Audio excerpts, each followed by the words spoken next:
Alright, you guys, back again. Sorry about that interruption with the phone call there with the wife, but we're back. Not right now, sorry. Alright, see what we can do here. Boy, that's not cool. Watch those string lights there.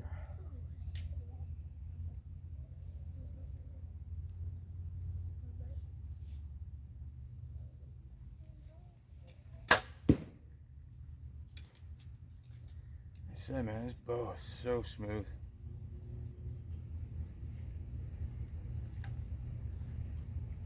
Beautiful drawing bow. A big shout out to Nature's Outdoor World here in Dallas, PA here. It's owner's name's Mike. Awesome dude. If you're in the area, you're local, check him out. He has a bunch of bows to pick from: Hoyt, PSE, Matthews, bunch of arrows, crossbows, you name it, he has it, man. If not, he can get it for you. I just went there the other day, got a half dozen of arrows, and then I ordered my son a half dozen of crossbow bolts. So he's gonna call me and let me know when they're in. I can go pick them up. But yeah, man, awesome bow shop, local guy, real good guy. Really enjoy even just stopping in and talking to him sometimes and just sharing some hunting stories, you know. Yeah, all right. Send another one down range.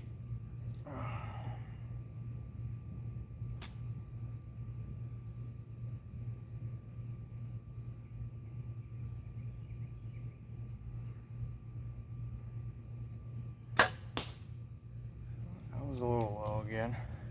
Still a dead deer.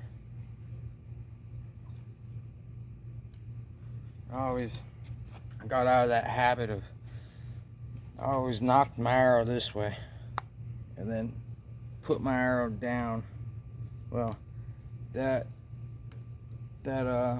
torques your string. It twists your string a little bit. I don't know if you guys can see that or not, but it torques the string moving that. So when you knock your bow and you go to pull your string back and shoot, you know, that goofs your shot up also. So it's always good to, you know, try to keep the arrow in line, you know, nice and straight line. Then knock it, that way you don't get that twist in the string. Just another little tip, you know. I've goofed up years and years and years doing that, and I did it, and I couldn't figure out why my shots were all over the place. Then I started paying attention a lot more with my shots and how my release is, and how I'm hitting the release. Am I punching the release or am I pulling the release? You know, it's a big difference. You don't want to punch the release, you know, bam, bam. You want to pull nice and easy. You kind of want the shot to surprise you when it goes off. You know, it's hard to explain, but you want it to surprise you when it goes off. Like, I'll show you the difference of punching the release and pulling the release. I'll punch the release of this shot here. I've done it for so many years that I probably won't be that far off, but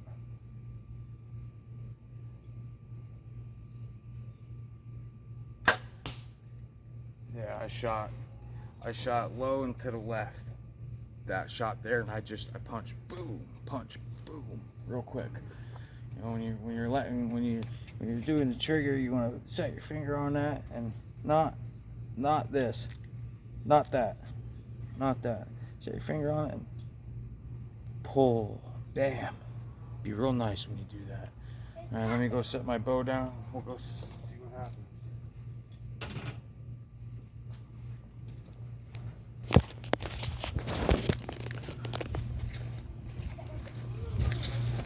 I'm in the middle of setting I just went out and I got a GoPro, cheap GoPro Hero 7. Not bad, you know. I'm in the middle of trying to get a new phone upgrade, so I gotta switch over to the iPhone, download the app so I can do everything direct like that. I don't want to fire the GoPro up without having the app to install everything, to update it, and all that stuff. So yeah, but here you go. Here's what this looks like here. All right, these two shots, I was pulling the trigger. This shot here, I punched it real fast. So I mean, I'm still not a little steady, I still need to work, got some practice, what I mean? That's why I'm doing it so early in the year. Get it all done.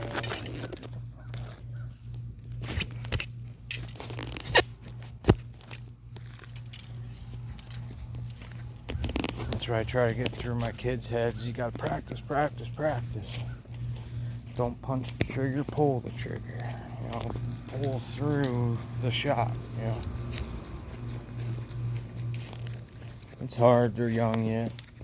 I went out last year and I bought the oldest the crossbow. So he shoots a crossbow like, oh man, he's a dead-eye with that crossbow. But, alright, fling 3 more down, see what happens. I'm also I pre-ranged these ahead of time, so my rangefinder didn't up, but battery died, so I'm waiting for the batteries to get in the mail. I should have those by Tuesday or so. But yeah, just pre-range, kind of set yourself up for like how you'd be hunting. I don't know if you guys can take notice to this or not, but with the crappy phone that I do have, but where is it down there?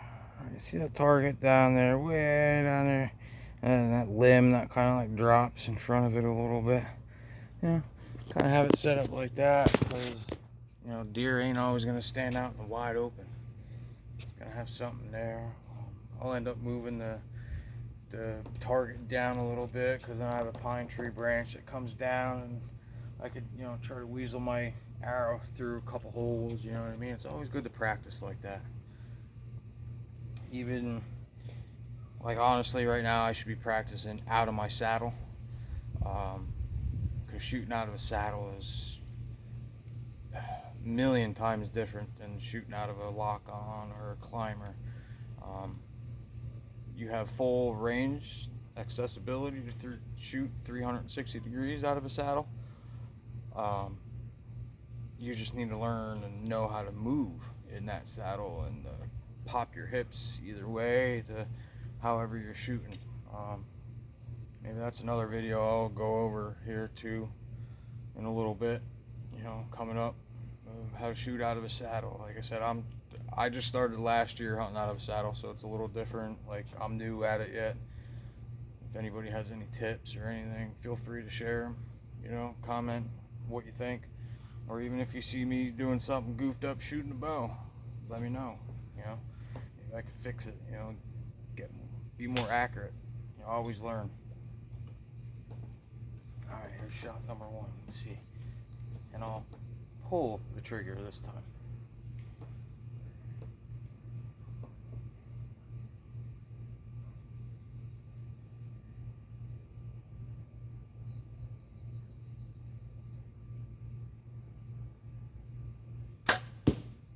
That was bullseye. That was nice. Beautiful. It's amazing how when you're shooting, you shot long enough, you can tell the minute you release that arrow if it's going to be a good one or not.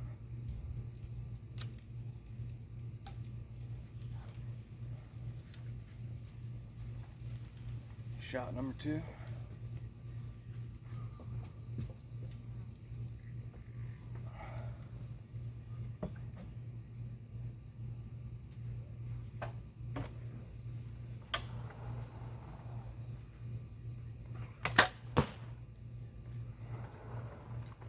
A little low.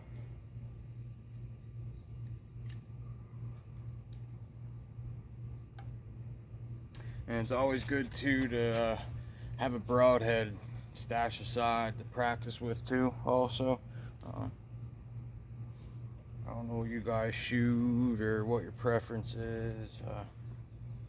I shoot a fixed blade, Muzzy 100 grain. I've shot them for, oh my God, years. I couldn't even remember, really. I was probably 13, 14 at the time. I was shooting an old bear bow. It was like a 50, 55 pound draw or something like that. I got thunderheads, 100 grain thunderheads. Literally, this doe came in, sitting there. I went hunting with my cousin, sitting there. Doe came in 15, 20 yards, broadside, couldn't ask for a better shot. I hit her a little far back, not too far, just a tad, but dead right in line with the lungs, heart. It was perfect. A little far back, perfect. And it was angling down. She's quartering away a little bit. Perfect. Hit her good. Boom. I know I hit her because she mule kicked like hell. Saw hair fly and I saw blood squirt out with the arrow. Never found that deer. And I searched and searched and searched and searched. I found the arrow. The arrow was covered in blood and hair. Never found the deer. Never found it. And that changed my mind since. And I searched, looked to see what good broadheads are out, and I said, I'm going to go with Muzzy. Ever since then, man, I've been using Muzzy, and they have never let me down since, and I'm going to knock on wood right now. Yeah. I have been looking at the new Mega Meats for a mechanical. They just seem real nasty. Whew, nasty. They leave a nice little hole. The thing of it is, though, with the expandable broadhead, your shot placement's got to be dead nuts, man. It's got to be right on. You can't hit a bone, deflect.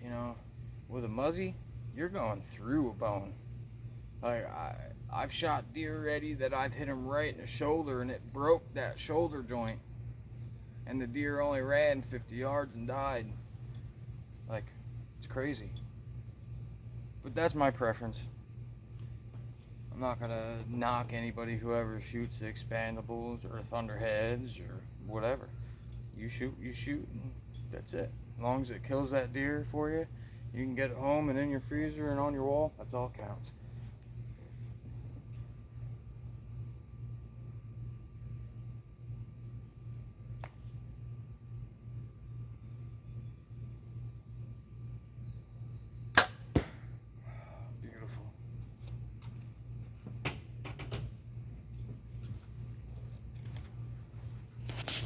Man, it's awesome. A little warm out today. It's probably like 78 or so, almost 80 degrees.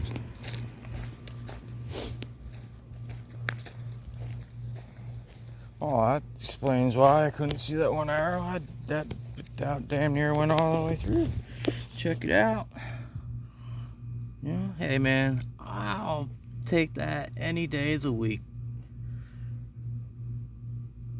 I'm not liking those yellow jackets too much. There better not be no fucking nest around here. No, my luck, there's a nest. And I'll get lit the fuck up.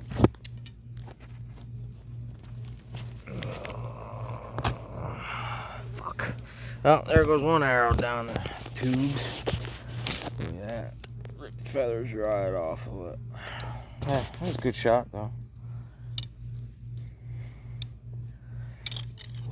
Get out of here, stupid bees. What I'd really like to do is I'd like to set my targets up, like up that way. Set them up like right here, and then shoot from down there. It's a good 40, 50 yard shot, But like I said, I need to practice out of my saddle, so I'll probably I'll probably use this tree right here.